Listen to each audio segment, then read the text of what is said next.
Assalamualaikum warahmatullahi wabarakatuh. Perkenalkan, nama saya Rahma Mardanita dari kelas 4.4 akuntansi.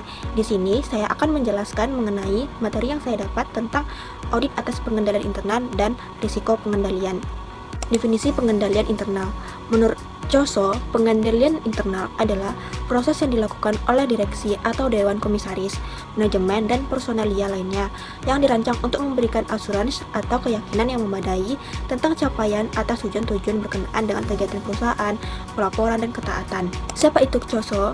COSO atau Combined of Sponsoring Organization adalah asosiasi profesi di US yang anggotanya terdiri dari AAA, The American Accounting Association, yang dibentuk untuk mengembangkan konsep pengendalian internal, terutama untuk perusahaan publik yang terjadi salah bisa berdampak luas terhadap masyarakat. Sistem pengendalian internal. Pengendalian internal terdiri atas kebijakan dan prosedur yang dirancang untuk memberikan manajemen kepastian yang layak bahwa perusahaan telah mencapai tujuan dan sasarannya. Tujuan pengendalian internal. Terdapat 3 tujuan yang menyebabkan manajemen diharuskan merancang sistem pengendalian internal yang efektif. Yang pertama, reliabilitas pelaporan keuangan. Manajemen bertanggung jawab baik secara hukum maupun profesional memastikan bahwa informasi dalam laporan keuangan telah disajikan secara wajar, sesuai dengan prinsip akuntansi yang berlaku umum. Kedua, efisiensi dan efektivitas operasi. Tujuan yang penting dari pengendalian ini adalah memperoleh informasi keuangan dan non-keuangan yang akurat tentang operasi perusahaan untuk keperluan pengambilan keputusan. Ketiga, ketaatan pada hukum dan peraturan. Organisasi-organisasi publik dan nirlaba diwajibkan mentaati berbagai hukum dan peraturan. Selanjutnya, tanggung jawab manajemen atas pengendalian internal. Pertama, menetapkan dan menyelenggarakan pengendalian internal, dan ada 2 konsep yang melandasi implementasi pengendalian internal, yaitu kepastian yang layak. Kedua, keterbatasan inheren.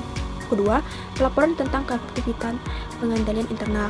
Manajemen harus mengevaluasi apakah pengendalian internal telah dirancang dan diberlakukan untuk mencegah atau mendeteksi salah saji yang material dalam laporan keuangan. Menguji efektivitas pelaksanaan pengendalian untuk menentukan apakah pengendalian telah berjalan seperti yang dirancang dan apakah yang dilakukan sudah efektif. Tanggung jawab auditor atas pengendalian internal. Tanggung jawab auditor untuk memahami pengendalian internal yaitu pengendalian atas reliabilitas laporan keuangan. Auditor fokus dalam menilai apakah pengendalian internal yang diterapkan ini dapat meminimalisir salah saji. Pengendalian atas kelas-kelas transaksi. Auditor menekankan pengendalian internal atas kelas-kelas transaksi, bukan saldo akun.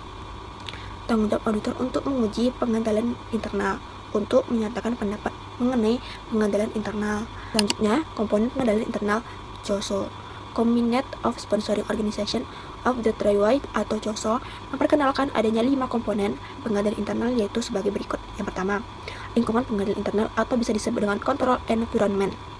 Terdiri dari tindakan, kebijakan, dan prosedur yang mencerminkan sikap manajemen puncak, para direktur, dan pemilik entitas secara keseluruhan mengenai pengendalian internal serta arti pentingnya bagi entitas itu. Yang kedua, penilaian risiko, risk assessment, menganalisis risiko-risiko yang timbul dalam penyusunan laporan keuangan yang sesuai dengan GAAP. Komponen pengendalian internal COSO yang ketiga yaitu aktivitas pengendalian control activities. Tindakan-tindakan yang dapat dilakukan untuk mengatasi risiko aktivitas pengendalian secara umum terdiri atas 5, yaitu pemisahan tugas yang memadai, otorisasi yang tepat, dokumen dan catatan yang memadai, pengendalian visi aset dan catatan. Ini terus yang keempat komponennya yaitu informasi dan komunikasi. Information and communication, mencatat, memproses, dan melaporkan transaksi yang dilakukan entitas itu serta mempertahankan akuntabilitas aset terkait. Yang kelima, pemantauan atau monitoring, berhubungan dengan pengendalian mutu pengendalian internal secara periodik untuk memastikan apakah pengendalian tersebut telah beroperasi seperti yang diharapkan. Jika belum efektif, manajemen akan merancang tindakan perbaikan atas sistem pengendalian yang dibuat. Pentingnya pengendalian internal. Sistem pengendalian internal dalam akuntansi memiliki peran penting karena sistem pengendalian internal merupakan prosedur atau sistem yang dirancang untuk mengontrol, mengawasi, mengarahkan organisasi agar dapat mencapai suatu tujuan. Prosedur pengendalian. Aktivitas pengendalian adalah kebijakan dan prosedur yang membantu menjamin bahwa arahan manajemen dilaksanakan. Aktivitas pengendalian yang mungkin relevan dengan audit dapat digolongkan sebagai kebijakan dan prosedur berkaitan dengan berikut ini. Pertama, review terhadap kinerja. Kedua, pengolahan informasi. Ketiga, pengendalian fisik. Keempat, pemisahan tugas. Proses untuk memahami pengendalian internal dan menilai risiko pengendalian. Memperoleh dan mendokumentasikan pemahaman tentang pengendalian internal, rancangan dan operasi, menilai risiko pengendalian, merancang, melaksanakan dan mengevaluasi pengujian pengendalian, memutuskan risiko deteksi yang direncanakan dan pengujian substansif.